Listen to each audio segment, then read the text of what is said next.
নমস্কার বন্ধুরা, কেমন আছেন আপনারা সবাই? আশা করি ভালো আছেন।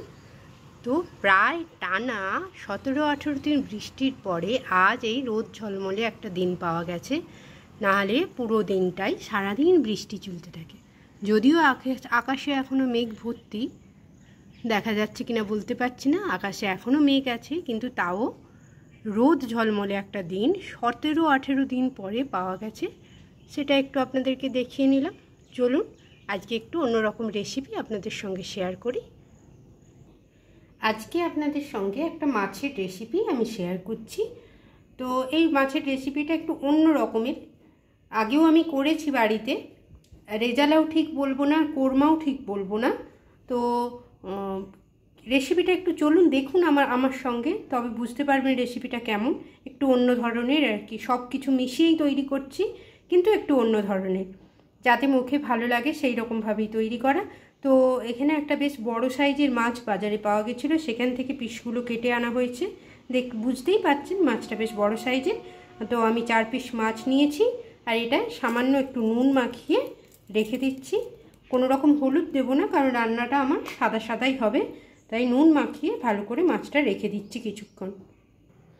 যেহেতু রান্নাটা সাদাই করব, তাই সাদা তেল দিয়ে দিচ্ছি কড়াইতে গরম হওয়ার জন্য। মাছগুলো সাদা তেলেই ভেজে নিচ্ছি, এবং পুরো রান্নাটাই আমি সাদা তেলে করব। তেলটা খুব ভালো করে গরম করে নিয়েছি, এবার মাছগুলো দিচ্ছি।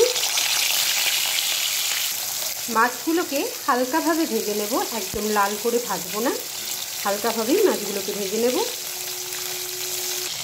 মাছগুলোকে ঠিক এইরকম হালকাভাবে ভেজে নিচ্ছি। এক পাশ হয়ে গেছে, আরেক দিক উল্টে দিয়েছি এইভাবে ভাজার জন্য। মাছগুলো আমার ভাজা হয়ে গেছে হালকা হালকা করে। এবারে তুলে নিচ্ছি মাছগুলো এক এক করে।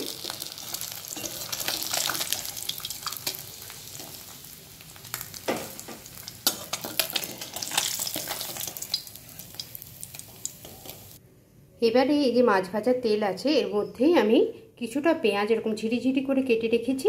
এই পেঁয়াজের আমি বেরেস্তা করে নিচ্ছি। খুব বেশি পেঁয়াজ নয়, অল্প, আপনার একটা মিডিয়াম সাইজের পেঁয়াজ আমি বেরেস্তার জন্য কেটে নিয়েছি। বেরেস্তা করে নিচ্ছি প্রথমে।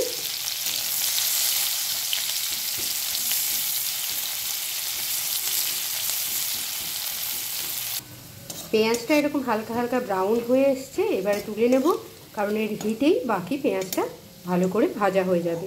তো তুলে নিচ্ছি আমি। বেরেস্তার পেঁয়াজগুলো তুলে নেওয়ার পরে ওই তেলের মধ্যেই আমি দিয়ে দিচ্ছি কিছুটা মোটা করে কেটে রাখা পেঁয়াজ। এটাও একটি বড় সাইজের পেঁয়াজ আছে এখানে।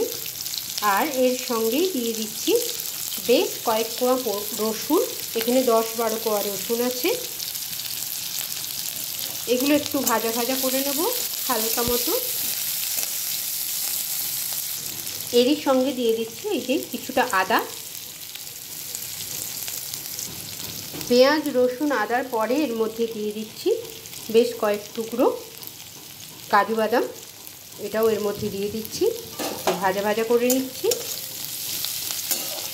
হালকা একটু নাড়াচাড়া।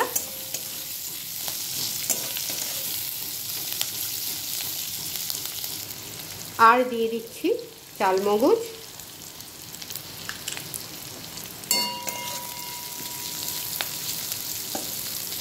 একটু ভাজা ভাজা করে নিই।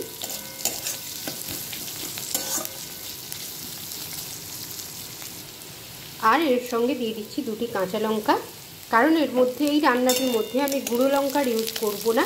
সাদা যেহেতু হবে রান্নাটা, তাই গুঁড়ো লঙ্কা হলুদ কিছু ইউজ হবে না। তাই দিয়ে দিচ্ছি, আপনারা আপনাদের ঝাল মতো বুঝে কাঁচা লঙ্কাটা দিয়ে দেবেন। আমি 2টি কাঁচা লঙ্কা দিলাম। ব্যাস, এই পেঁয়াজ আদা রসুন কাজু চালমগজ কাঁচা লঙ্কা সব একটু ভাজা ভাজা হয়ে গেছে। এবার আমি এই পেঁয়াজ সমেত সমস্ত মশলাটাকে, এগুলোকে আমি তুলে সরিয়ে নিচ্ছি, দিয়ে ঠান্ডা করে নিচ্ছি, তারপরে মিক্সিতে পেস্ট করে নেব। তো এগুলোকে তুলে নিচ্ছি, প্রথমে তেল থেকে আলাদা করে তুলে নিচ্ছি। এইখানে সব তুলে নিয়েছি, এবার ঠান্ডা করতে দিয়েছি। ঠান্ডা হলে মিক্সার গ্রাইন্ডারে দিয়ে আমি এটার একটা পেস্ট বানিয়ে নেব। প্রথমে এই মিক্সির বাটির মধ্যে আমি মশলাগুলোকে নিয়ে নিয়েছি। পেঁয়াজ আদা রসুন যা যা ভেজেছিলাম সেইগুলো সব নিয়ে নিয়েছি। এবার এটাকে একটা পেস্ট বানিয়ে নিচ্ছি। মশলাটাকে কিছুক্ষণ আমি বেটে নিয়েছি, এখনও পুরোপুরি একদম মিহি হয়ে যায়নি। এর মধ্যেই আমি এই যে টক দই, 2 চামচ মতো টক দই আমি জল ঝরিয়ে রেখেছিলাম, এটাও আমি দিয়ে দিচ্ছি এটার মধ্যে, মশলার মধ্যে দিয়ে আবার ভালো করে মিশিয়ে নিচ্ছি। এই যে দেখুন টক দইটা আমি দিয়ে দিয়েছি। এবার একদম একটা ফাইন পেস্ট তৈরি করে নিচ্ছি। এই দেখুন একটা সুন্দর পেস্ট তৈরি করে নিয়েছি একদম। এবারে রান্নাটা চালু করি। কড়াইয়ের মধ্যে যে পরিমাণ তেলটা আগে থেকে ছিল ভাজার পরে, তার সঙ্গে আমি 1 চামচ ঘি দিয়ে দিচ্ছি। খুব বেশি পরিমাণ তেল দেওয়ার প্রয়োজন নেই, কারণ মাছের পিসও আমার অল্প, তাই ঘিটা দিয়ে দিলাম 1 চামচ মতো। এবার ঘিটা মেল্ট হতে দেব। ঘিটা গরম হয়ে গেছে, এর মধ্যে আমি দিয়ে দিচ্ছি কিছুটা গরম মশলা, গোটা গরম মশলা। এর মধ্যে আছে দারচিনি, এলাচ, লবঙ্গ। এরই সঙ্গে এর মধ্যে দিয়ে দিচ্ছি কিছুটা গোটা জিরে। ফোড়নগুলো ভাজা হয়ে গোটা গরম মশলা আর জিরে ভাজা হয়ে যে মিষ্টি গন্ধটা উঠে আসবে যখনই, তখন আমি ওই যে মিক্সিতে তৈরি করেছিলাম যে মশলাটা, পুরো মশলাটাই এর মধ্যে দিয়ে দিচ্ছি। পুরো মশলাটা এর মধ্যে দিয়ে দিচ্ছি। এরপরে রান্নার আর বেশিক্ষণ সময় লাগবে না। এই যে সুন্দর একটা গন্ধ উঠবে না মশলা, গোটা গরম মশলা ভাজার সঙ্গে এই মশলাটার, এটাই অসাধারণ লাগে এই গন্ধটা।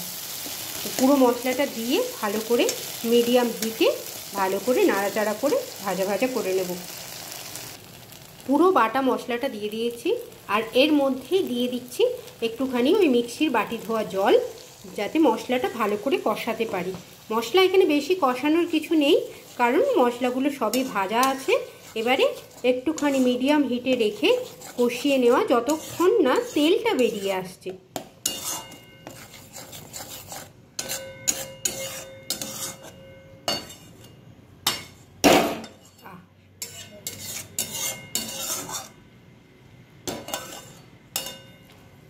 এবারে চাপা দিয়ে দেব, সাইড দিয়ে আস্তে আস্তে করে দেখবেন তেলগুলো সবই বেরিয়ে আসছে। এই দেখুন মশলাটা কীরকম চারদিক দিয়ে তেল বেরিয়ে গেছে মশলাটা সুন্দরভাবে। কিছুক্ষণ চাপা দিয়ে রেখেছিলাম, তাতে কি সুন্দর তেলটা বেরিয়ে গেছে। এবারে এর মধ্যে যাবে পরিমাণ মতো নুন আর মিষ্টি। ঝালটা আপনারা বুঝে নেবেন, মিষ্টি একটু দিতে হবে। ব্যাস, রান্না আমার একদমই প্রায় কমপ্লিট। এই যে মশলাটা এই যে কষানো হয়ে গেছে, তেল বেরিয়ে এসছে। এবার পরিমাণ মতো জল, একটু গ্রেভি গ্রেভি থাকে এই রান্নাটা, কারণ গ্রেভিটাই সুন্দর লাগে খেতে।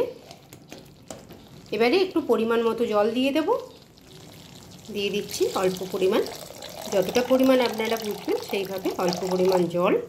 এবারে মিশিয়ে একটুক্ষণ ফুটতে দেব চাপা দিয়ে, তারপরেই মাছগুলো দিয়ে দেব।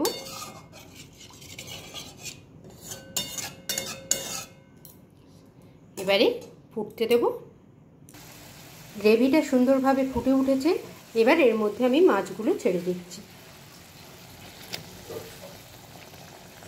এবারে কিছুক্ষণ মাছগুলো এর মধ্যে ফুটতে দেব। মাছগুলো গ্রেভির মধ্যে ফুটতে দিয়েছি, এর সঙ্গে আমি উপর থেকে ওই যে বেরেস্তা করে রেখেছিলাম, বেরেস্তাটাও দিয়ে দিচ্ছি এর মধ্যে ফোটার জন্য, একটা সুন্দর গন্ধ আসবে। আর একটুখানি সামান্য বেরেস্তা রেখে দিচ্ছি গার্নিশিংয়ের জন্য। ব্যাস, দিয়ে এবারে এটা মিডিয়াম হিটে কিছুক্ষণ ফুটতে দেব, যতক্ষণ না মশলার স্মেলটা, মশলার যে স্বাদটা সেটা মাছের মধ্যে ঢুকে না যায়। 2 থেকে 3 মিনিট ঢাকা দিয়ে দিয়েছিলাম। দেখুন রান্নাটা কত সুন্দর হয়েছে, তেলটাও বেরিয়ে এসছে। ব্যাস, রান্না আমার কমপ্লিট। তাহলে এবার নামিয়ে নিচ্ছি। গ্যাসটা বন্ধ করলাম, এবার মাছটা নামিয়ে নিচ্ছি, দিয়ে দেখাচ্ছি কেমন লাগছে দেখতে। এই দেখুন বন্ধুরা, কতটা লোভনীয় লাগছে দেখতে। টেস্টটাও সত্যিই অদ্ভুত হয়, আমি আগেও বানিয়েছি, তাই আপনাদের সঙ্গে একবার শেয়ার করলাম। তো এইভাবে একবার বাড়িতে যদি বড় পোনা মাছ, কাতলা হোক রুই হোক নিয়ে আসা হয়, এইভাবে একবার বানিয়ে অতি অবশ্যই দেখবেন, সত্যিই সুন্দর লাগে, অসাধারণ খেতে লাগে। তাহলে আজকের মতো বন্ধুরা রাখলাম, নমস্কার, সবাই ভালো থাকবেন।